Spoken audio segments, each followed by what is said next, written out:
அல்லேலூயா. இவ்வளவு நேரம் நாம் கர்த்தரை புகழ்ந்து பாடினோம், நாம் தேவனை மகிமைப்படுத்தினோம். இப்பொழுது கர்த்தர் நம்மோடு கூட பேச போகிறார். அல்லேலூயா. ஒரு மனிதர் நம்மிடத்தில் வந்து பேசும்போது அந்த எதிர்த்தரப்பில் இருக்கிறவருடைய முகத்தை நம்ம பார்ப்போம். அப்போ தான் பேசுகிறதுக்கு என்ன இருக்கும்? இன்ட்ரெஸ்ட் இருக்கும். ஆமாம், நம்ம சந்தோஷமான ஒரு செய்தி அவங்கள்ட்ட சொல்லும்போது அவங்க அதை சிரிச்சிட்டே கேட்கணும்னு எதிர்பார்ப்போம். ஹல்லேலூயா. ஆனால் அவங்க முகத்தை மூணு வச்சுட்டு கேட்டால் நம்ம நினைப்போம், நம்ம சொல்கிற காரியத்தில் இவங்களுக்கு சந்தோஷமே இல்லை, ரொம்ப பொறாமை போல இருக்குது அப்படின்னு நாமளே ஒன்றை புரிந்து கொள்வோம். அப்போ நம்ம வந்து ஒருத்தர் அழும்போது, பிரச்சனையை அழும்போது நம்ம என்ன பண்ணக்கூடாது? சிரிச்சிட்டு கேட்கக்கூடாது. அப்போ எப்படி இருக்கணும் நம்ம முகம்? உண்மையாகவே இருதயத்தில் அது தொடப்பட்டால் நம்ம முகம் பரிதாபமாக மாறும். ஐயோ அப்படின்னு. அப்போ இப்போ ஆண்டவர் பேச போகிறாரு. அப்போது சிரிக்கிற மாதிரி இருந்தால் சிரிக்கணும், சந்தோஷப்படுறது மாதிரி இருந்தால் சந்தோஷப்படணும், ஒருவேளை அழுற மாதிரி இருந்தால் அழுதுறணும். அல்லேலூயா. ஆமாம், மனுஷன் பேசுறது அப்படின்னு நினைக்கக்கூடாது. ஆவியானவர் நம்மோடு கூட பேச போகிறார். அப்போ நம்ம முகத்தை அவர் பார்த்து பேசுவார். இல்லை, நான் உங்கள் முகத்தை கூட சில சமயம் மிஸ் பண்ணிடுவேன். ஆனால் அப்படி அல்ல. ஆவியானவர் நம்முடைய முகத்தை மட்டுமல்ல, நம்முடைய இருதயத்தையும் அப்படியே பார்ப்பார். அல்லேலூயா. இன்றைக்கி கர்த்தர் நமக்கு நல்ல ஒரு வார்த்தையை வைத்திருக்கிறார். ஆண்டவருடைய நாமத்துக்கு மகிமை உண்டாவதாக. பொதுவாகவே இந்த மாதிரி ஞாயிற்றுக்கிழமையில் எனக்கு பேச வேண்டும் அப்படிங்கிற வரும்போது பாஸ்டர் முன்னக்கூட்டியே இந்த மாதிரி டேட் ஃபிக்ஸ் பண்ணுறதுனால அப்போ ஒரு 2 வாரம் 3 வாரத்துக்கு முன்னாடி எனக்கு தெரியும் இந்த மாதத்தில் நான் பேச போகிறேன் அப்படின்னு சொல்லி. அப்போ பார்த்தீங்கன்னா அப்போவே நான் ஆண்டவர்கிட்ட கேட்க ஆரம்பிச்சிருவேன், ஆண்டவரே அந்த வாரத்துக்கு நான் என்ன வசனம் கொடுக்கணும் அப்படின்னு நான் ஜெபம் பண்ணிகிட்டே இருப்பேன். சில நேரங்களில் ஆண்டவர் சீக்கிரமாக எனக்கு அந்த வார்த்தையை கொடுத்துருவார். ஆனால் அதுக்கு இடையில் எனக்கு சனிக்கிழமை பிரசங்கம் வரும், சில நேரத்தில் செவ்வாய்க்கிழமை பிரசங்கம் வரும். ஆனால் இந்த வார்த்தையை மட்டும் நான் பேசவே மாட்டேன். அதை அப்படியே மறைச்சி வச்சுட்டு, ஏன்னா ஞாயிற்றுக்கிழமை வருகிற எல்லாருக்கும் இது பேசணும், இந்த வார்த்தைகள் பிரயோஜனப்படணும், இது கர்த்தர் கொடுத்த வார்த்தைகள் அப்படின்னு அதை பத்திரமா பொக்கிஷமாக வச்சு இந்த நாட்களிலே நான் உங்கள் சமூகத்தில் சொல்லுவேன். அப்போ கர்த்தர் நமக்கு கொடுக்குற ஒரு வார்த்தை. ஹல்லேலூயா. இன்றைக்கு தேவ சமூகத்திலே வந்திருக்கிற உங்களுக்கென்று தேவன் ஆயத்தம் பண்ணின இந்த வசனத்தை ஆவியானவர் உங்களோடு கூட பேச போகிறார். வாசிக்கலாம். மல்கியா தீர்க்கதரிசன புத்தகம் 3வது அதிகாரம் அதன் 18வது வசனத்தை வாசிக்கலாமா? மல்கியா 3:18. அப்பொழுது நீங்கள் துன்மார்க்கனுக்கும் தேவனுக்கு ஊழியம் செய்கிறவனுக்கும் அவருக்கு ஊழியம் செய்யாதவனுக்கும் இருக்கிற வித்தியாசத்தை திரும்பவும் காண்பீர்கள். ஹல்லேலூயா. இன்றைக்கு ஆவியானவர் நமக்கு கொடுக்கிற ஒரு தீர்க்க தரிசனமான வார்த்தை, வித்தியாசத்தை நீங்கள் திரும்பவும் காண்பீர்கள். அல்லேலூயா. திரும்பவும் ஒரு வித்தியாசத்தை நீங்கள் பார்க்க போகிறீர்கள். யாருக்கும் நீதிமானுக்கும் துன்மார்க்கனுக்கும் இருக்கிற வித்தியாசம், கர்த்தருக்கு ஊழியம் செய்கிறவனுக்கும் ஊழியம் செய்யாதவனுக்கும் இருக்கிற வித்தியாசம். ஒருவேளை இது தேவனுடைய ஊழியக்காரர்களுக்கு மட்டும்தான் போல என்று அல்ல, தேவனை தொழுது கொள்கிறவர்களுக்கும் தேவனை தொழுது கொள்ளாதவர்களுக்கும் இருக்கிற வித்தியாசம், தேவனை ஆராதிக்கிறவர்களுக்கும் தேவனை ஆராதிக்காமல் இருக்கிறவர்களுக்குள்ள வித்தியாசத்தை ஆண்டவருடைய வாக்குத்தத்தமான வசனம் சொல்கிறது. அதை நீங்கள் திரும்பவும் காண்பீர்கள். ஹல்லேலூயா. திரும்பவும் காண்பீர்கள். இப்போ பார்த்தீங்கன்னா இந்த வசனத்தை ஆண்டவர் தம்முடைய பிள்ளைகளுக்கு சொல்லும் பொழுது அதே அதிகாரத்தில் தேவ பிள்ளைகளுக்கும் தேவனுக்கும் ஒரு உரையாடல் நடக்கிறதை நம்மால் வாசிக்க முடியும். நீங்கள் முதல்ல இருந்தே வாசிக்கும்போது அதை நம்ம வாசிக்கலாம். ஆனால் இந்த அதிகாரத்தின் ஆரம்ப நாட்களிலே நம்ம சொல்கிற ஒரு காரியத்தை எல்லாம் பார்க்கிற பொழுது நீங்கள் பார்த்தீங்கன்னா 13வது வசனத்திலே ஆண்டவர் தம்முடைய ஜனங்களை பார்த்து சொல்லுகிறார், நீங்கள் எனக்கு விரோதமாய் பேசின பேச்சுக்கள் கடினமாயிருக்கிறது என்று கர்த்தர் சொல்லுகிறார். ஆனாலும் உமக்கு விரோதமாய் என்னத்தை பேசினோம் என்கிறீர்கள். அல்லேலூயா. ஆண்டவர் தம்முடைய ஜனங்களை பார்த்து சொல்கிறாரு, நீங்கள் ரொம்ப ஹார்டாக பேசுகிறீங்க, உங்கள் பேச்சு சாஃப்டாக இல்லை, உங்கள் பேச்சு எனக்கு பிரியமாக இல்லை, யோபுவை குறித்து ஆண்டவர் சொல்லும்போது, உன் சிநேகிதர்கள் என்னை குறித்து என் தாசனாகி யோபு பேசினது போல நீங்கள் என்னை குறித்து நிதானமாய் பேசவில்லை, உங்கள் பேச்சு சரியில்லை அப்படின்னு சொல்கிறார். உடனே ஜனங்கள் சொல்கிறாங்க, அப்படி என்னத்தை பேசினோம், அந்த அளவுக்கு உங்களுடைய இருதயத்தை காயப்படுத்துகிற அளவுக்கு அப்படி நாங்கள் என்ன பேசினோம் அப்படிங்கும்போது ஆண்டவர் சொல்கிறார், என்ன தெரியுமா பேசுனீங்க, தேவனை சேவிப்பது விருதா, அவருடைய கட்டளைகளை கை கொள்ளுகிறதினாலும் சேனைகளின் கர்த்தருக்கு முன்பதாக துக்கித்து நடக்கிறதினாலும் என்ன பிரயோஜனம், இப்போதும் அகங்காரிகளை பாக்கியவான் என்கிறோம், தீமை செய்கிறவர்கள் திடப்படுகிறார்கள், அவர்கள் தேவனை பரீட்சை பார்த்தாலும் விடுவிக்கப்படுகிறார்களே என்று சொல்லுகிறீர்கள். ஹல்லேலூயா. அப்படி என்ன நாங்கள் உங்களை கஷ்டப்படுத்துகிற மாதிரி பேசிட்டோம் அப்படி சொல்லும்போது ஆண்டவர் சொல்கிறாரு, ஆண்டவரெல்லாம் சேவிக்கிறதுல என்ன பிரயோஜனம் இருக்குது, ஆண்டவர் ஆண்டவர்னு ஓடி ஓடி போகிறோமே, நமக்கு என்ன கிடைக்கிறது, உலகத்தை பாரு, துன்மார்க்கனை பாரு, தேவனுக்கு பிரியமில்லாத மனுஷனை பாரு, அவனுக்கு எல்லாமே நல்லா நடக்குது, அவங்க கேட்குறதெல்லாம் கிடைக்குது, அவங்க சந்தோஷமாக இருக்கிறாங்க, நாங்கள் ஆண்டவருக்கு பிரியமாய் நடக்கிறதுனால எங்களுக்கு என்ன பிரயோஜனம் என்று சொல்லுகிறீர்களே, இந்த பேச்சுக்கள் என்னுடைய இருதயத்துக்கு கடினமாயிருக்கிறது, வருத்தமாயிருக்கிறது, துக்கமாயிருக்கிறது. கர்த்தர் சொல்லுகிறார், கர்த்தருக்கு பயப்படுகிறவர்கள் ஒருவரோடு ஒருவர் பேசிக்கொள்வார்கள், கர்த்தர் அதை கவனித்து கேட்பார். அல்லேலூயா. தொடர்ந்து அந்த அதிகாரத்தில் தான் வாசிக்கிறோம், கர்த்தருக்கு பயப்படுகிறவர்களுக்காகவும் அவருடைய நாமத்தை தியானிக்கிறவர்களுக்காகவும் ஞாபக புஸ்தகம் ஒன்று எழுதப்பட்டிருக்கிறது. அப்போ நாம் தேவனுக்காய் செய்கிற காரியங்கள், தேவனுக்காய் கொண்டிருக்கிற வைராக்கியம், தேவனுக்காய் பேசுகிற பேச்சுக்கள் எல்லாவற்றையும் தேவன் தம்முடைய புஸ்தகத்தில் எழுதி வைத்திருக்கிறார். எதுக்கு தெரியுமா, ஏற்ற நேரத்திலே நமக்கு பிரதிபலன் கொடுப்பதற்காக. இதையெல்லாம் சொல்லிவிட்டு தான் ஆண்டவர் சொல்லுகிறார், நீங்கள் திரும்பவும் ஒரு வித்தியாசத்தை பார்க்க போகிறீர்கள், நீதிமானுக்கும் துன்மார்க்கனுக்கும் இருக்கிற வித்தியாசத்தை பார்க்க போகிறீர்கள், தேவனை ஆராதிக்கிறவர்களுக்கும் மற்றவர்களுக்கும் இருக்கிற வித்தியாசத்தை பார்க்க போகிறீர்கள், தேவனை சேவிக்கிற தேவனுக்கு ஊழியம் செய்கிறவர்களுக்கும் செய்யாதவர்களுக்கும் இருக்கிற வித்தியாசத்தை ஆண்டவர் சொல்றாரு, திரும்பவும் பார்க்க போகிறீர்கள். ஹல்லேலூயா. திரும்பவும் அப்படின்னு சொன்னா ஏற்கனவே அப்படி ஆண்டவர் செய்திருக்கிறார். ஹல்லேலூயா. இந்த வேதத்திலே அப்படி வித்தியாசத்தை தம்முடைய பிள்ளைகளுக்கும் மற்றவர்களுக்கும் அவர் காண்பித்து கொடுத்திருக்கிறார். இப்போ ஆண்டவர் சொல்றாரு, அதே வித்தியாசத்தை திரும்பவும் உங்கள் வாழ்க்கையிலே, உங்கள் குடும்பங்களிலே நீங்கள் பார்க்க போகிறீர்கள். ஹல்லேலூயா. இது எங்க நடந்ததுன்னா, நீங்கள் யாத்ராகமத்தை எடுத்துக்கொள்ளும் பொழுது இஸ்ரவேல் ஜனங்களுக்கும் எகிப்தியருக்கும் கர்த்தர் வித்தியாசத்தை உண்டு பண்ணினார். ஹல்லேலூயா.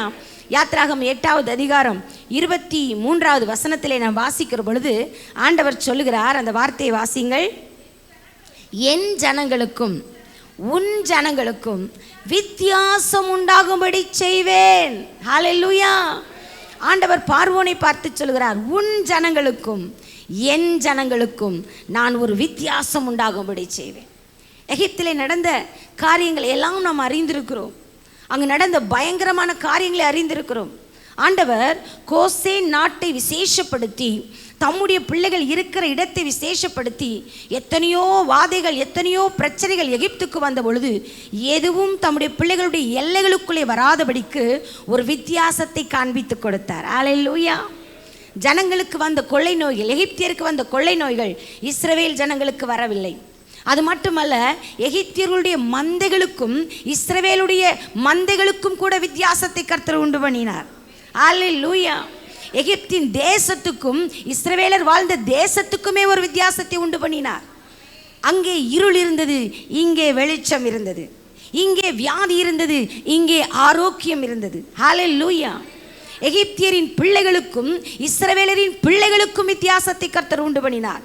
எகிப்தியரின் வீட்டிற்கும் இஸ்ரவேலருடைய வீட்டிற்கும் கர்த்தர் வித்தியாசத்தை உண்டு பண்ணினார். ஹல்லேலூயா. ஆண்டவர் சொல்லுகிறார், அந்த வித்தியாசத்தை எல்லாம் நீங்கள் பார்த்தீர்களே, அதே வித்தியாசத்தை திரும்பவும் காண்பீர்கள். ஹல்லேலூயா. நம்முடைய வாழ்க்கையிலே கர்த்தர் நமக்கு அதை செய்ய போகிறார். எந்தெந்த காரியங்களில் எல்லாம் இனி வருகிற நாட்களில் நம்ம வித்தியாசத்தை பார்க்க போகிறோம். எத்தனையோ நாட்கள் நாமளும் மல்கியா தீர்க்கதரிசன புத்தகத்திலே ஜனங்கள் புலம்பினது போல புலம்பி இருக்கிறோம், இல்லை என்று சொல்ல முடியாது.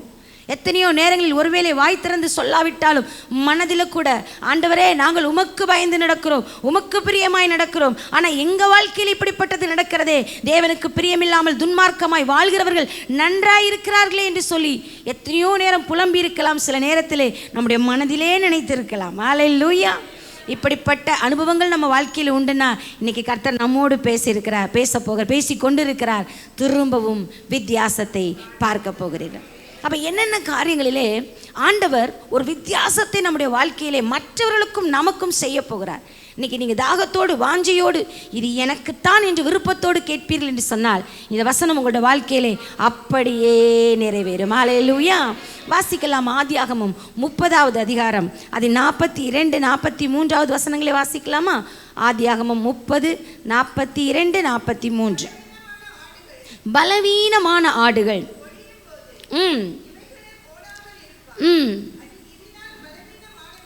இதனால் பலவீனமானவைகள் லாபானையும் பலமுள்ளவைகள் யாக்கோபையும் சேர்ந்தன.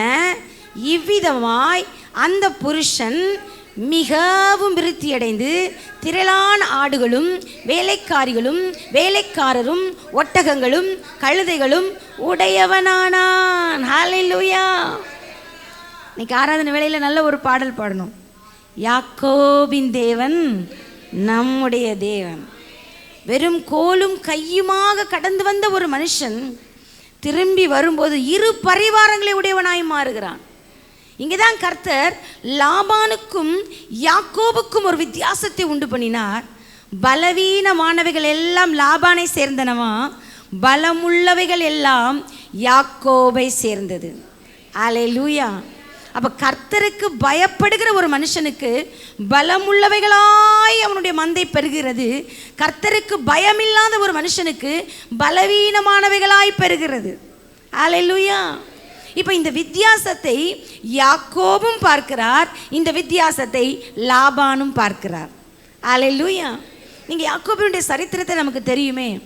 ஒன்றும் இல்லாமல் அந்த மனிதர் அங்கு கடந்து வருகிறார். வந்த இடத்துல ஏதோ ஒரு சுகபோகமான வாழ்க்கை வாழலை.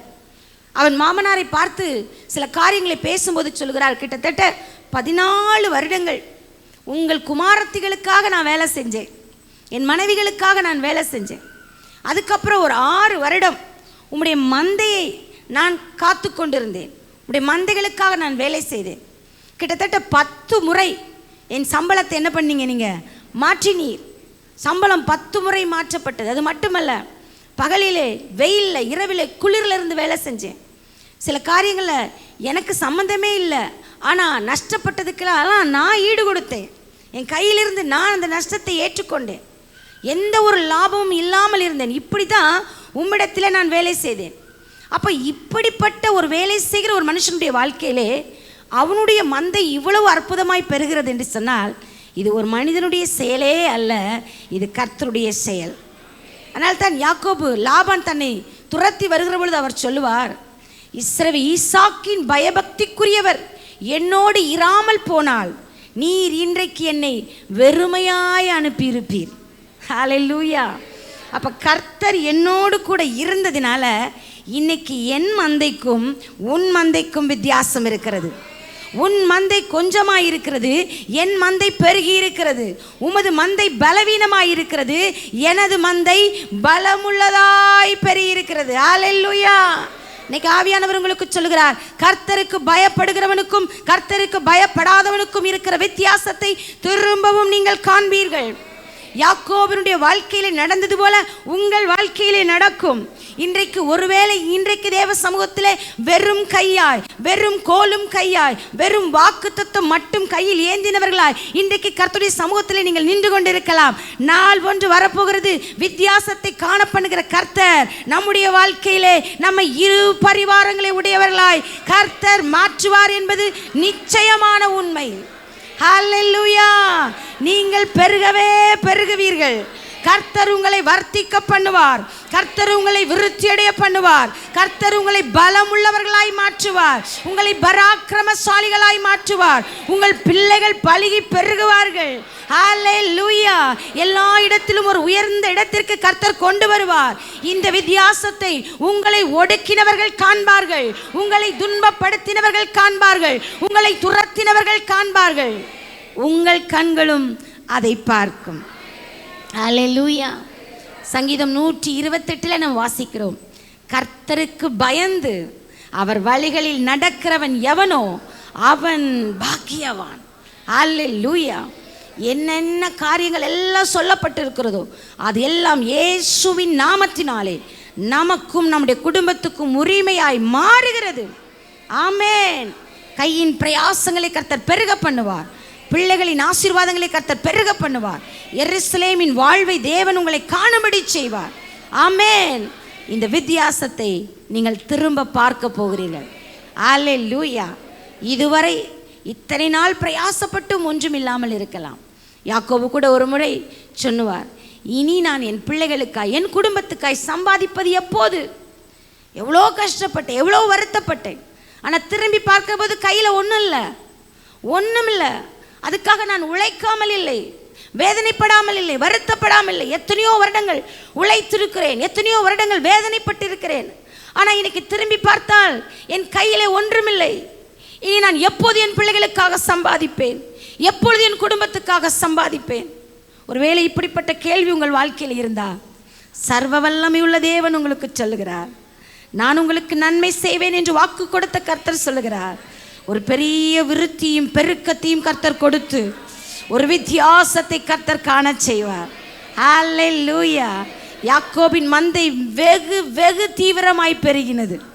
ஆமென்.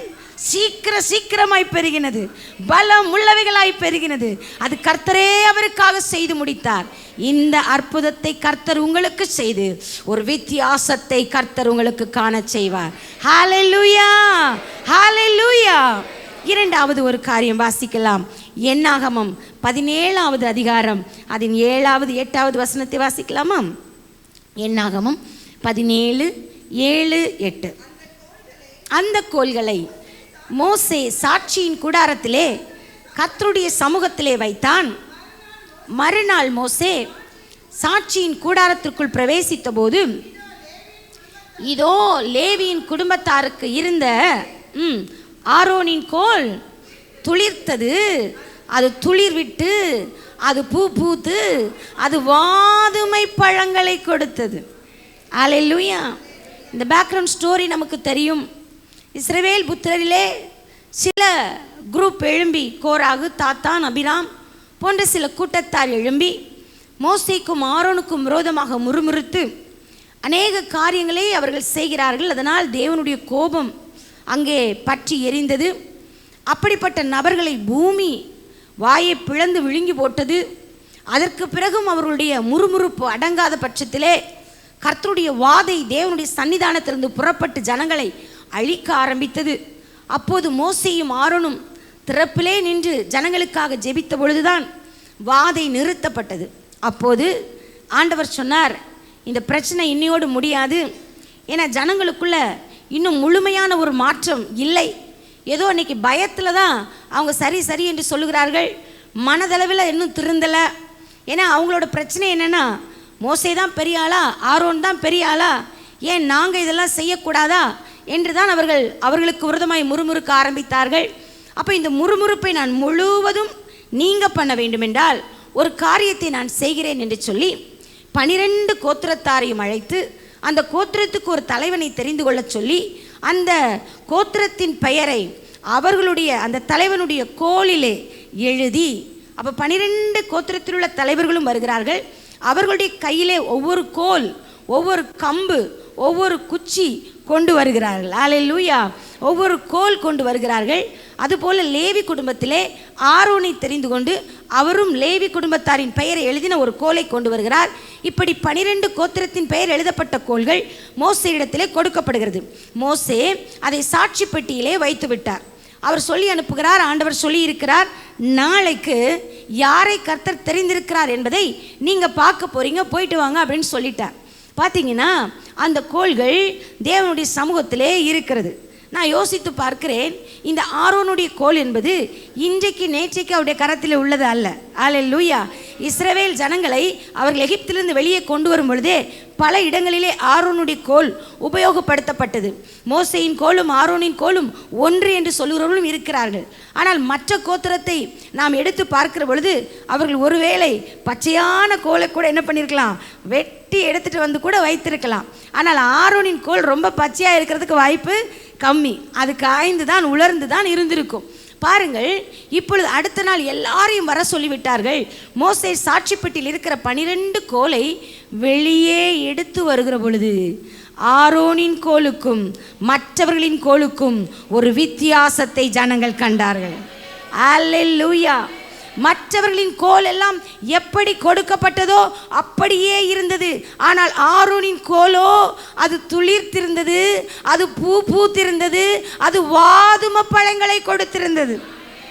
அல்லேலூயா. துளிர்த்திருந்தது அப்படின்னா கூட ஒரு சின்ன ஒன்றும் இல்லை அப்படின்னு நம்ம யோசிப்போம். ஆனால் இந்த கோல் பார்த்திங்கன்னா ஒரு மரம் மாதிரி வந்து நிற்கிது. அல்லேலூயா. அது துளிர்த்து பூத்து காய்த்து கனி கொடுத்து வாதுமை பழங்களை கொடுத்து எல்லாருக்கும் பயங்கர ஷாக், பயங்கர ஆச்சரியம். ஆண்டவர் சொன்னார், நான் தெரிந்து கொண்டவனுக்கும் தெரிந்து கொள்ளாதவனுக்கும் இருக்கிற வித்தியாசத்தை நீங்கள் பார்க்கிறீர்கள். நான் அழைத்தவனுக்கும் நின்னால் அழைக்கப்படாதவனுக்கும் இருக்கிற வித்தியாசத்தை நீங்கள் பார்க்கிறீர்கள். எனக்கு உண்மையாய் ஊழியம் செய்கிறவனுக்கும் உண்மையாய் ஊழியம் செய்யாதவனுக்கும் இருக்கிற வித்தியாசத்தை நீங்கள் பார்க்கிறீர்கள் என்று கர்த்தர் சொன்னார். அல்லேலூயா. எனக்கு அன்பான தேவனுடைய பிள்ளைகளே, தேவன் நம்மை அழைத்த அழைப்பில் நிற்கும் போது, தேவன் நமக்கு குறித்த ஊழியத்தை நாம் உண்மையாய் செய்யும் போது, தேவன் நம்மை என்ன நோக்கத்திற்காக தெரிந்து கொண்டாரோ அந்த நோக்கத்தை நாம் சரியாய் நிறைவேற்றுகிற பொழுது நமக்கும் மற்றவர்களுக்கும் தேவன் ஒரு வித்தியாசத்தை காண செய்வார். அல்லேலூயா. அது சாதாரண வித்தியாசம் அல்ல, துளிர்த்து பூத்து காய்த்து கனி கொடுக்கிற வித்தியாசம். அல்லேலூயா.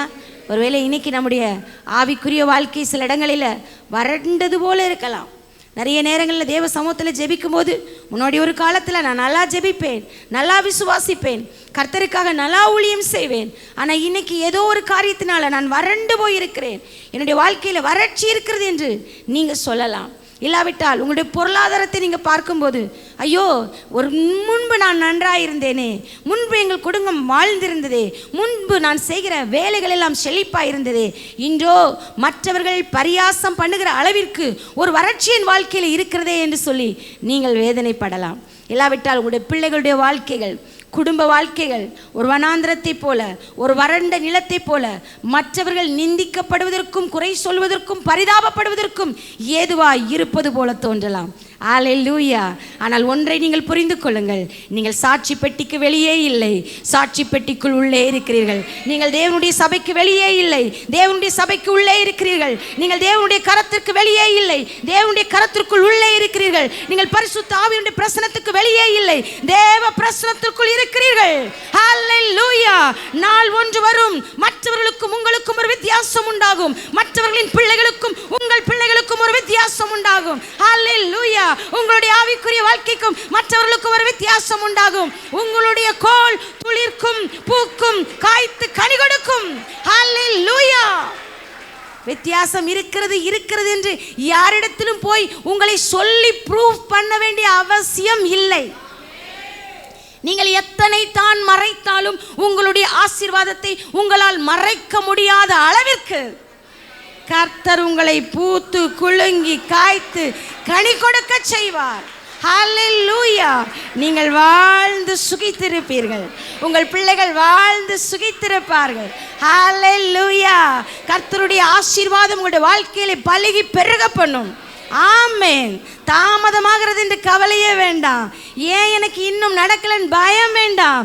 கர்த்தர் நமக்கு பெரிய காரியங்களை திட்டம் பண்ணி வைத்திருக்கிறார். அவர் பண்ணி வைத்திருக்கிற அந்த நாட்களுக்கு ஒரு நிமிடம் கூட முன்னும் பின்னும் தாமதம் இல்லாமல் கர்த்தர் நமக்கு சொன்ன வார்த்தைகள் நிறைவேறியே தீரும். அல்லேலூயா. சங்கீதம் 1 சொல்லப்பட்டிருக்கிறபடி இரவும் பகலும் அவருடைய வேதத்திலே தியானமாய் இருக்கிற மனுஷன் பாக்கியவான். அவன் நீர்க்கால்களின் ஓரமாய் நடப்பட்டு தன் காலத்தில் தன் கனியை தந்து இலையுதிராதிருக்கிற மரத்தை போல் இருப்பான். அவன் செய்வது எல்லாம் வாய்க்கும். அல்லேலூயா. அவன் செய்வது எல்லாம் வாய்க்கும். நீங்கள் நீர்க்கால்களின் ஓரமாய் நடப்பட்டிருக்கிற மரம். நீங்கள் காய்ந்து போவது இல்லை. நீங்கள் கனிகள் இல்லாமல் பலன் இல்லாமல் நிற்பது இல்லை. சீக்கிரமாய் தீவிரமாய். அல்லேலூயா. ஒரே நாள் ராத்திரியில தான் அந்த அற்புதம் நடந்துச்சு. ஒரே நாள் ராத்திரியில தான் அற்புதம் நடந்துச்சு. உங்களுக்கும் அற்புதம் செய்ய ஒரு நாள் இரவு குறிக்கப்பட்டு இருக்கிறது. ஒரு நாள் இரவு குறிக்கப்பட்டிருக்கிறது.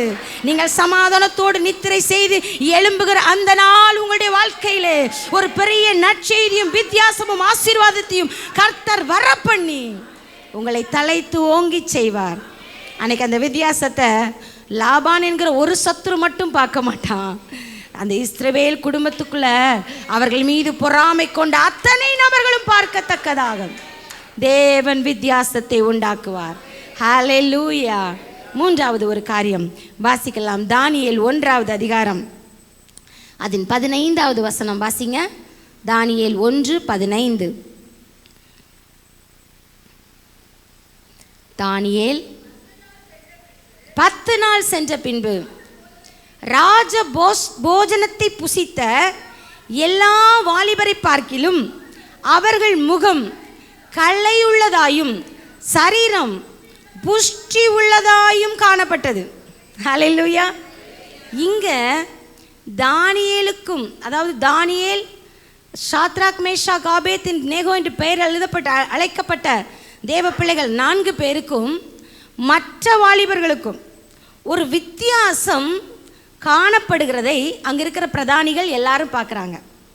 பாருங்க, இஸ்ரவேல் கோத்திரத்திலிருந்து நேபுகாத் நேச்சார் எல்லாரையும் சிறைப்பிடித்து கொண்டு வருகிற பொழுது நிறைய வாலிபர்களை இஸ்ரவேல் புத்திரர்கள் யூதர்களை கொண்டு வந்து விட்டார். அவங்க எல்லாருமே நன்றாக படித்தவர்கள், நல்ல அழகுள்ளவர்கள், திறமைசாலிகள். ஏன்னா அப்படிப்பட்டவங்க தான் வேணும்னு சொல்லி செலக்ட் பண்ணி எடுத்துகிட்டு வராங்க. இங்கே வந்த இடத்திலும் அவர்களுக்கு எல்லா காரியங்களும் நிறைய கற்றுவிக்கப்பட்டது. அவர்களை நல்ல போஜனம் எப்படிப்பட்ட காரியத்தில் வளர்த்தி நேர்த்தியாய் அவர்களை கொண்டு வரணும் அப்படிங்கிறதுக்காக நிறைய காரியங்கள் செய்யப்பட்டது. அப்போ ராஜா சொல்லுகிறார், ராஜ போஜனத்தில் அவங்களுக்கு ஒரு பங்கு அனுப்பணும், அவங்க அதை சாப்பிட்டு புஷ்டியாய் வரணும் அப்படின்னு சொல்லி அவர்களுக்கு ஒரு பங்கு நியமிக்கப்பட்டது. நீங்கள் 8வது வசனத்தில் வாசிக்கும் போது தானியேல் அந்த பிரதானியை நோக்கி சொல்லுகிறார், ஐயா, இதனால எங்களை நாங்கள் தீட்டுப்படுத்தி கொள்ள முடியாது. ஏன்னா இந்த ராஜ போஜனம் எங்களை தீட்டுப்படுத்தி விடும். எங்களுடைய யெகோவா தேவன் எங்களுக்கு சில கட்டளைகளை கொடுத்திருக்கிறார். எதை சாப்பிடணும், எதை சாப்பிடக்கூடாது. நீ எந்த தேசத்தில் இருந்தாலும் எப்படிப்பட்ட ஒரு வாழ்க்கை வாழணும்னு ஒரு நியாயப்பிரமாணத்தை எழுதி எங்கள் கையில் கொடுத்துருக்கிறார். என்னதான் எங்கள் வாழ்க்கையில் மாற்றங்கள் நேர்ந்தாலும், உயர்வுகள் வந்தாலும், தாழ்வுகள் நேர்ந்தாலும் நாங்கள் தேவனுடைய கட்டளையை விட்டு பின்வாங்க மாட்டோம். அவர் எங்களுக்கு என்ன சொன்னாரோ அதை தான் செய்வோம். ஒருவேளை ராஜாவே எங்களை கொன்று போட்டாலும் நாங்கள் தேவனுடைய கட்டளை விட்டு மீற மாட்டோம் அப்படின்னு சொல்லி தங்களுக்குள் ஒரு தீர்மானம் பண்ணி கொண்டு அந்த போஜனம் எங்களுக்கு வேண்டாம் என்று தீர்மானம் பண்ணினார்கள். அல்லேலூயா. கர்த்தர் அந்த பிரதானிகளின் தலைவனுடைய கண்களில் தயவுடைக்க செய்தார். ஆனால் அவர் பயப்படுறார். எல்லாருக்கும் நல்ல போஜனத்தை கொடுத்து விட்டு உங்களுக்கு வெஜிடபிள்லாம் கொடுத்தா பார்த்தீங்கன்னா ஒரு நாள் ராஜா சோதித்து பார்க்க சொல்வார். அப்போ நீங்கள் வீக்காக இருப்பீங்க, அவங்கெல்லாம் திட்டகாத்திரமாக புஷ்டியாக இருப்பாங்க. அப்போ ராஜா என்கிட்ட கோவப்பட்டு என்னை தண்டிப்பார். அப்போ தான் தானியேல் சொல்கிறாரு, ஒரு 10 நாள் வருஷக்கணக்காக செய்ய வேண்டியதை ஒரு 10 நாள் டைம் தரோம், நீங்கள் இதே மாதிரி செஞ்சு பாருங்கள். ஒருவேளை உங்களுக்கு எங்களை பார்க்கும்போது ரொம்ப பலவீனமாக தோணுச்சுன்னா அப்புறம் நாங்கள் நீங்கள் சொல்கிறத கேட்குறோம் அப்படின்னு சொல்லி ஒரு 10 டேஸ் டைம் கேட்குறார். பார்த்தீங்கன்னா மற்ற எல்லா வாலிபருக்கும், யார் அவங்க, அவங்களும் தேவனுடைய பிள்ளைகள் தான், அவர்களும் இஸ்ரவேலர்கள் தான், அவர்களும் யூதர்கள் தான், அவர்களும் இவர்களை போன்றவே வாலிபர்கள் தான். ஆனால் அவங்கெல்லாம் கிடைச்சதுடா நல்ல சாப்பாடு, எத்தனையோ பேருக்கு கிடைக்காதது. கர்த்தர் எவ்வளவு நல்லவர், அதுக்கு நாம் என்ன பண்ண முடியும்? அவர் தானே சிறையிருப்ப நம்ம வாழ்க்கையில் அனுமதிச்சார், நம்மளாக வந்தோம், அவர் தான் அனுமதிச்சார், சரி ஓகே நாம் சாப்பிடுவோம் அப்படின்னு செய்து கொண்டிருக்கும்போது இந்த 4 வாலிபர்கள் மட்டும் கர்த்தருடைய கட்டளைக்கு கீழ்ப்படிந்து பயந்து அந்த காரியத்தை செய்யாமல் இருக்கிறார்கள். வேதம் சொல்லுகிறது, 10 நாள் சென்ற பின்பு ராஜ போஜனத்தை புசித்த எல்லா வாலிபரை பார்க்கிலும், அல்லேலூயா, இந்த 4 வாலிபர்களுக்குள்ளும் ஒரு வித்தியாசம் இருந்தது. ஆமென். என்ன வித்தியாசம்னா, இவர்களுடைய முகம் களை உள்ளதாயிருந்தது, இவர்களுடைய சரீரம் புஷ்டி உள்ளதாயிருந்தது. அல்லேலூயா. அப்போ நம்ம சாப்பிட்ற சாப்பாட்டிலலாம் ஒன்றும் இல்லை, அது கர்த்தருடைய ஆசீர்வாதத்தினால நிரம்பி இருந்தால் அது நமக்குள்ளே ஒரு மேன்மையை கொண்டு வருகிறது. பாருங்க, முகம் களை உள்ளதாக இருந்தது. இந்த முகத்தின் களை எங்கேருந்து வருது தெரியுமா? அகத்திலிருந்து வருது. அல்லேலூயா. நல்ல முகம் களையாக இருக்க அப்படின்னா அகம் நல்ல சந்தோஷமாக இருக்குன்னு அர்த்தம், இருதயம் நல்ல சந்தோஷமாக இருக்குன்னு அர்த்தம். என்ன முகத்தில் ஒரே வாட்டமாக இருக்கீங்களே, என்னாச்சு? கண்ணை சுற்றி கருவளையம் இருக்குது, ஐயோ ரொம்ப வீக்காக இருக்கீங்களே அப்படின்னா, நீங்கள் டல்லாக இருக்கீங்களே, என்ன பிரச்சனை என்ன பிரச்சனைனா நம்ம இல்லைன்னு என்ன தான் சொன்னாலும் நம்முடைய இருதயம் சந்தோஷமாக இல்லைன்னா முகம் களையிழந்து காணப்படும். அப்போ அந்த நல்ல 4 வாலிபருக்குள்ளும் இருதயம் சந்தோஷப்பட்டு இருந்தது. அல்லேலூயா. கர்த்தருக்குள் மகிழ்ச்சியாக இருந்தார்கள், கர்த்தருக்குள் களி கூர்ந்து கொண்டு இருந்தார்கள். ஆகவே இந்த முகத்தில் ஒரு களை இருக்கு, அவருடைய சரீரம் புஷ்டியாக இருக்கிறது. ஒரு வித்தியாசத்தை எல்லாரும் பார்த்து ஆச்சரியப்பட்டு போனார்கள். கர்த்தர் அதுக்கு மேலே ஒரு வித்தியாசத்தை கொண்டு வந்தார். 19வது வசனம் 20வது வசனத்தில் வாசிக்கிற பொழுது, மற்றவர்களுக்கும் இவர்களுக்கும் ஞானத்திலே வித்தியாசத்தை கொண்டு வந்தார். அல்லேலூயா. ஞானத்திலே இவர்களைப் போல வேறொருவன் இல்லை, மற்றவர்களை பார்க்கிலும் 10 மடங்கு ஞானம் உள்ளவர்களாய் இவர்கள் வித்தியாசமாக இருந்தார்கள். அல்லேலூயா. முகம் வித்தியாசமாக இருந்தது, சரீர புஷ்டி வித்தியாசமாக இருந்தது, அவருடைய ஞானத்தில் இவர்கள் வித்தியாசம் உள்ளவர்களாக இருந்தார்கள். ஏன் இப்படிப்பட்ட ஒரு வித்தியாசம் இவர்களுக்குள் காணப்பட்டது தெரியுமா? அவர்கள் கர்த்தரின் கட்டளைக்கு பயந்து எந்த நேரத்திலும் தேவ சித்தமில்லாத ஒன்றை செய்யாதபடிக்கு தங்கள் ஆவி, தங்கள் ஆத்துமா, தங்கள் சரீரத்தை காத்து கொண்டபடியினாலே கர்த்தர் மற்றவர்களுக்கு முன்பதாக ஒரு வித்தியாசத்தை உண்டு பண்ணினார். அல்லேலூயா. இந்த வித்தியாசம் நாளுக்கு நாளோட வாழ்க்கையில உயர்வையும் மேன்மையும் கொண்டு வந்தது என்று நம்ம வேதத்திலே வாசிக்கிறோம். அல்லேலூயா. ஆனால் தான் சங்கீதம் 112 நாம் வாசிக்கிறோம், கர்த்தருடைய கட்டளைகளின்படி நடக்கிறவர்களுக்கு அவர் செய்கிற காரியம் என்ன தெரியுமா? அவன் கொம்பு, 9வது வசனம் சொல்லுகிறது, அவன் கொம்பு மகிமையாய் உயர்த்தப்படும். துன்மார்க்கன் அதை கண்டு மனமடிவாகி தன் பற்களை கடித்து கரைந்து போவான். துன்மார்க்கரின் ஆசை அழியும். துன்மார்க்கரின் ஆசை என்ன? நீதிமான் விழுந்து போகணும், நீதிமான் அழிந்து போகணும், நீதிமான் இல்லாமல் போகணும். ஆனால் அந்த ஆசை நிறைவேறாது. ஏன்னா நீதிமானுக்கும் துன்மார்க்கனுக்கும் வித்தியாசத்தை உண்டு பண்ணுகிற கர்த்தர், கர்த்தருக்கு பயப்படுகிறவர்களுக்கும் மற்றவர்களுக்கும் வித்தியாசத்தை உண்டு பண்ணுகிற கர்த்தர், கர்த்தருடைய வார்த்தைக்கு கீழ்ப்படிந்து நடக்கிறவர்களுக்கும் தேவனுடைய சித்தத்தை மீறுகிறவர்களுக்கும் வித்தியாசத்தை உண்டு பண்ணுகிற கர்த்தர். ஹல்லேலூயா. அவருடைய கொம்பை மகிமையாய் உயர்த்துவார். ஹல்லேலூயா. எனக்கு அன்பான தேவனுடைய பிள்ளைகளே, நீங்கள் தேவனுடைய வார்த்தைக்கு கீழ்ப்படிய வேண்டும் என்பதற்காக எத்தனையோ காரியங்களை நீங்கள் தியாகம் செய்திருக்கலாம். கர்த்தருடைய சித்தத்துக்கு வழிவிலகி போய்விடக்கூடாது என்பதற்காக எத்தனையோ நேரங்களிலே நீங்கள் சில நன்மைகளை இழந்து கூட போயிருக்கலாம். அதையெல்லாம் கர்த்தர் கணக்கில் வைத்திருக்கிறார். அல்லேலூயா. அதையெல்லாம் கர்த்தர் தங்களுடைய எல்லாம் நமக்கு பிரதிபலன் கொடுக்க வேண்டும் என்று எழுதியிருக்கிற இடத்துல கர்த்தர் அதை எழுதி வைத்திருக்கிறார். அல்லேலூயா. தங்களுடைய இயலாமையிலே கர்த்தருக்கென்று நீங்கள் செய்த காரியங்கள் தேவனுடைய சமூகத்தில் எழுதப்பட்டிருக்கிறது. எல்லாவற்றிற்கும் ஒரு பலன் வரும். எப்படி? வித்தியாசத்தை நீங்கள் பார்க்க போகிறீர்கள். ஆமென். உங்கள் பிள்ளைகளுக்கும் மற்ற பிள்ளைகளுக்கு வித்தியாசத்தை கர்த்தர் கொடுக்க போகிறார். அல்லேலூயா. ஒரு முக களையை கர்த்தர் கொடுக்க போகிறார். அல்லேலூயா. ஆமாம், ஒரு புஷ்டியை கர்த்தர் கொடுக்க போகிறார். அவருடைய வாழ்க்கையில் ஒரு ஞானத்தை கர்த்தர் கொடுக்க போகிறார். அந்த வித்தியாசம் நாளுக்கு நாள் அவருடைய வாழ்க்கையில் ஒரு உயர்வையும் மேன்மையும் கொண்டு வரும். அல்லேலூயா. நீங்கள் காண்பீர்கள். நிறைய நேரத்தில் நம்ம பிள்ளைங்களைத்தான் நம்ம யோசித்து கவலைப்படுறோம். நம்ம பிள்ளைங்களை தான் இவங்க ஃப்யூச்சர் எப்படி இருக்க போதோ, சில நேரத்தில் இவங்க கர்த்தருக்கு பிரியமாக இருப்பாங்களா, இவங்க போகிற இடத்துல நல்லா இருப்பாங்களா, இவங்களுக்கு நல்ல இடத்துல கல்யாணம் நடக்குமா, இவங்களுக்கு அவங்களோட ஆசீர்வாதங்கள், நன்மைகள், குழந்தை பாக்கியம், வேலை எல்லாவற்றிலும் சந்தோஷமாக இருப்பாங்களா. நாங்கள் தான் இப்படி வாழ்ந்து முடிச்சிட்டோம், நம்ம வாழ்ந்து முடிச்சிட்டோம், இன்னும் முடிக்கலை, நமக்கு இன்னும் ஒரு இன்னிங்ஸ் இருக்குது. அல்லேலூயா. இங்கே வந்திருக்கிற யாருக்கும் முடிவே இல்லை. எல்லாம் இப்போ தான் ஒரு கழுகுக்கு சமானமான வயது வருகிற ஒரு இடத்துல வந்து உட்கார்ந்துருக்குறோம். அல்லேலூயா. ஆமாம், முடிவல்ல, இது புதிய துவக்கம். ஆமென். ஆனால் நம்ம நினைக்கிறோம் நிறைய நேரத்தில், நாங்கள் தான் இப்படி வாழ்ந்துட்டோம், என் பிள்ளைகளாவது. எனக்கு அன்பான தேவனுடைய பிள்ளைகளே, உங்கள் பிள்ளைகள் வாழ்ந்திருப்பாங்க. உங்கள் குடும்பத்தில் உங்கள் பிள்ளைகளுக்கும் மற்ற பிள்ளைகளுக்கும் வித்தியாசம் வரப்போகுது. உங்கள் தெருவில் உங்கள் பிள்ளைகளுக்கும் மற்ற பிள்ளைகளுக்கும் வித்தியாசம் வரப்போகுது. அல்லேலூயா. ஏனென்றால் அவர்களை உங்களுக்கு கொடுத்தவர் கர்த்தர். உங்களுடைய சுயபலத்தினாலோ நீங்கள் ஜெபித்ததினாலோ அல்ல, தேவனால் முன்குறிக்கப்பட்டு தேவனுடைய சித்தத்தின்படி தேவனுடைய சமூகத்திலிருந்து நமக்கு கிடைத்த தேவ பிள்ளைகளுக்காக அவர் எல்லாவற்றையும் ஆயத்தம் செய்து வைத்திருக்கிறார். அவங்க எந்த தேசத்தில் இருந்தாலும் தானியேல்களைப் போல உயர்த்தப்படுவார்கள். ராஜ மேன்மையும் மகிமையும் அவர்களை தேடி வரும். அல்லேலூயா. நாளொன்று வரும், முழு உலகமும் அந்த வித்தியாசத்தை பார்க்கும்.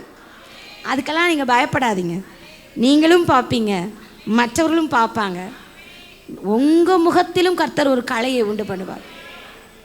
நிறைய நேரத்தில் நம்ம அழுது நம்முடைய இருதயத்தில் பாரத்தை சுமந்து ராக்காலங்களில் தூங்காமல், மற்றவருடைய சமூகத்தில் நம்முடைய பிரச்சனைகளை ஷேர் பண்ணாமல், எத்தனையோ பயத்தை நம்மளை அடக்கி கொண்டு மற்றவர்களுக்காக ஜெபித்து, எத்தனையோ நேரங்களிலே கர்த்தருடைய வார்த்தையை நம்பவும் முடியாமல், நம்பாமல் இருக்கவும் முடியாமல் தடுமாறி, இந்த சூழ்நிலைகளினாலே நம்முடைய முகத்தில் இருந்த சந்தோஷத்தை இழந்து, கலையை இழந்து, சிலத்தில் நம்ம நினைக்கிறோம் என்னோட வயது சமமாக இருக்கிறவங்க கூட இன்றைக்கி பார்க்குறதுக்கு எல்லாரும் ரொம்ப யங்காக இருக்கிறாங்க, யாரோ அப்படிலாம் நினைக்கிறீங்க.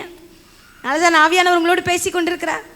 அவங்களாம் பார்க்க எவ்வளோ யங்காக இருக்கிறாங்க, நான் பாரு அவங்களோட இளையவங்க. ஆனால் வெளியே பார்க்குறதுக்கு இப்படி இருக்கிறேனே, பலவீனமாக இருக்கிறேனே, என்னாச்சு வயசானது போல இருக்கிறேனே, இப்படிலாம் யோசிக்கிறீங்களே, உங்கள் முகக்களை திரும்ப வரப்போகுது. அல்லேலூயா. நேபுகாத் நேச்சாருக்கு இழந்து போன முகக்களை திரும்ப வந்தது. அல்லேலூயா. உங்கள் முகக்கலையை கர்த்தர் திரும்ப கொண்டு வருகிறார். ஆமாம், இதை சொல்லலாமா வேண்டாமான்னு தெரியல, ஆனால் ஆவியானவர் மனசில் சொல்கிறேன். நீங்கள் வாழ்கிறது கர்த்தருக்காக, நீங்கள் வாழ்கிறது கர்த்தருக்காக, உங்கள் அப்பாவுக்காக நீங்கள் வாழ்கிறீங்க. உங்களுடைய நடை உடை பாவனை எல்லாம் அவரை சந்தோஷப்படுத்துவதற்காக. அதனால நீங்கள் அழகாக இருங்க, நீங்கள் சந்தோஷமா இருங்க. எதெல்லாம் அவரை பிரியப்படுத்துமோ அவரை பிரியப்படுத்தி வாழுங்க. யாருக்காகங்க நான் நல்லா இருக்கணும் அப்படின்னு நினைக்காதீங்க. இந்த உலகத்தில் எந்த மனுஷனுக்காகவும் அல்ல நாம் இந்த உலகத்திலே பிறந்தது. ஆமென். சில நேரத்தில் புருஷனுக்காக, பிள்ளைகளுக்காக, அதெல்லாம் இடையில கர்த்தர் கொடுத்த சொந்த பந்தங்கள், அது பொறுப்புகள், அதில் தவறக்கூடாது. அதை கரெக்டாக நம்ம ஃபாலோ பண்ணி அவங்கள காப்பாற்றி கரெக்டாக கொண்டு வந்து சேர்க்கணும். கர்த்தர் நமக்கு கொடுத்த காரியத்தில் உண்மையாக இருக்கணும். அதே நேரத்தில் இதுக்காக தான் பிறந்தோம், இதுக்காக தான் வாழ்ந்தோம், இதுக்காக தான் செத்தோன்னு கிடையாது. ஹல்லேலூயா. கர்த்தருக்காக பிறந்தோம், கர்த்தருக்காக வாழ்ந்தோம், கர்த்தருக்காக மரிப்போம், கர்த்தரோடு நித்திய காலமாய் வாழ்வோம். அப்போ இன்னைக்கு நான் சந்தோஷமா இருப்பது, நான் சாப்பிடுவது, நான் உடுத்துவது, நான் அழகா இருப்பது, நான் சந்தோஷமா இருப்பது கர்த்தருக்காக, என் தேவனுக்காக, அவருடைய நாம மகிமைக்காக. அந்த எண்ணம் உங்களுக்குள்ள வரட்டும். அந்த எண்ணம் உங்க வாழ்க்கையில் ஒரு பெரிய மாற்றத்தை கொண்டு வரும், ஒரு பெரிய ஆச்சரியத்தை கொண்டு வரும். இந்த உலகத்தில் யாருக்காகவும் பயப்படாதீங்க, கர்த்தருக்கு மட்டும் பயப்படுங்க. யாரையும் சந்தோஷப்படுத்தாதீங்க, கர்த்தரை மட்டும் சந்தோஷப்படுத்துங்க. யாருக்காகவும் வாழாதீங்க, கர்த்தருக்காக வாழுங்க. ஜனங்கள் வித்தியாசத்தை பார்ப்பார்கள். இனி வருகிற நாட்களில் ஒரு பெரிய வித்தியாசத்தை நம்ம பார்க்க போகிறோம். யாக்கோபுக்கு எப்படி கர்த்தர் வித்தியாசத்தை காண செய்தாரோ, ஆரோனுக்கு கர்த்தர் எப்படி வித்தியாசம் காண செய்தாரோ, தானியேலுக்கு எப்படி வித்தியாசத்தை காண செய்தாரோ, அதே வித்தியாசத்தை நீங்களும் காண்பீர்கள், உங்களை சுற்றிலும் இருக்கிற ஜனங்களும் காண்பார்கள் என்று சொல்லி கர்த்தர் உங்களுக்கு வாக்கு கொடுக்கிறார். கரங்களை தட்டி ஆண்டவரை மகிமைப்படுத்துவோம். ஹல்லேலூயா. இந்த வார்த்தைகள் அப்படியே ஆம் என்றும் ஆமேன் என்றும் இயேசுவின் மூலமாக உங்களுடைய வாழ்க்கையிலே, குடும்பங்களிலே நிறைவேறுவதாக. ஹல்லேலூயா. எல்லாரும் தேவனுடைய சமூகத்தில் எழுந்து நிற்கலாம். இன்றைக்கு கர்த்தருடைய ஆவியானவர் நம்மோடு பேசியிருக்கிறார், நம்மை தைரியப்படுத்தி அனுப்பியிருக்கிறார், நம்மை பலப்படுத்தி அனுப்பியிருக்கிறார். பயப்படாதீங்க, சோர்ந்து போகாதீங்க, தளர்ந்து போகாதீங்க. நம்மை அழைத்தவர் உண்மை உள்ளவர், நம்மை தெரிந்து கொண்டவர் உண்மை உள்ளவர். ஒரு வித்தியாசத்தை ஜனங்கள் பார்க்க போகிறாங்க. இன்றிலிருந்து எல்லாம் ஒரு ஃபேவராக மாறப்போகுது. எல்லாம் ஃபேவராக மாறப்போகுது. ஹல்லேலூயா, ஹல்லேலூயா. எல்லாம் நமக்கு சாதகமாகவே மாறப்போகிறது, எல்லாம் நமக்கு நன்மையாகவே மாறப்போகிறது. எல்லா பகுதியிலும் செழிப்பு தான். இனி ஒன்று நஷ்டப்படாது, இனி ஒரு காரியமும் தோற்று போகாது. எந்த ஒரு இடத்துல நமக்கு பின்வாங்குவதில் இல்லவே இல்லை. எல்லாம் மாறும். எல்லா ஆசீர்வாதமா மாறும். எல்லாம் நன்மையா மாறும். எல்லாம் செழிப்பாய் மாறும். எல்லாம் விருத்தியாய் மாறும். உங்களுடைய ஆசீர்வாதங்கள் எல்லாம் உங்களை தேடி வரும். உங்களுடைய நன்மைகள் நாளுக்கு நாள் பெருகும் பெருகும் பெருகும். சந்தோஷம் மகிழ்ச்சியும் திக்கு முக்காட பண்ணுகிற அளவிற்கு கர்த்தர் மகிழ்ச்சியும் சந்தோஷத்தையும் மேன்மேலும் உங்களுக்கு கொடுப்பார். ஹல்லேலூயா, ஹல்லேலூயா. பரிசுத்தமுள்ள ஆண்டவரே, தர்மியான ஆசீர்வதிக்கப்பட்ட இந்த நல்ல ஆராதனை வேலைக்காக நன்றி. என் கர்த்தருடைய பிரசன்னம் எங்கள் மத்தியிலே இருக்கிறதப்பா. நீர் எங்களோடு பேசி இருக்கிறீர். உங்களுடைய பிள்ளைகளோடு நீர் பேசி இருக்கிறீர். இந்த வார்த்தைகளை அப்படியே தங்கள் வாழ்க்கையிலே சுமந்து கொண்டு, ஒரு ஆரோன் தன் கோலை சுமந்து கொண்டு போனது போல, இன்றைக்கு கர்த்தரால் கொடுக்கப்பட்ட இந்த வாக்குத்தத்தத்தை தன் கையிலே பிடித்து கொண்டு, ஆண்டவரே, உம்முடைய பிள்ளைகள் தேவனுடைய சமூகத்தை விட்டு புறப்பட்டு போகிறார்கள். இயேசுவின் நாமத்தினாலே எந்தெந்த பகுதியிலெல்லாம் தங்கள் வாழ்க்கையிலே வறட்சியும் குறைவையும் பார்த்தார்களோ, அந்த பகுதியிலெல்லாம் எல்லா ஜனங்களுடைய கண்களும் ஆச்சரியப்படுகிற வித்தியாசத்தை இவர்கள் பார்க்கத்தக்கதாக உம்முடைய பிள்ளைகளுடைய வாழ்க்கையில் இருக்கிற சகல ஆசீர்வாதங்களும் நன்மைகளும் துளிர்ப்பதாக, பூத்து குலுங்குவதாக, காய்த்து கனி கொடுப்பதாக.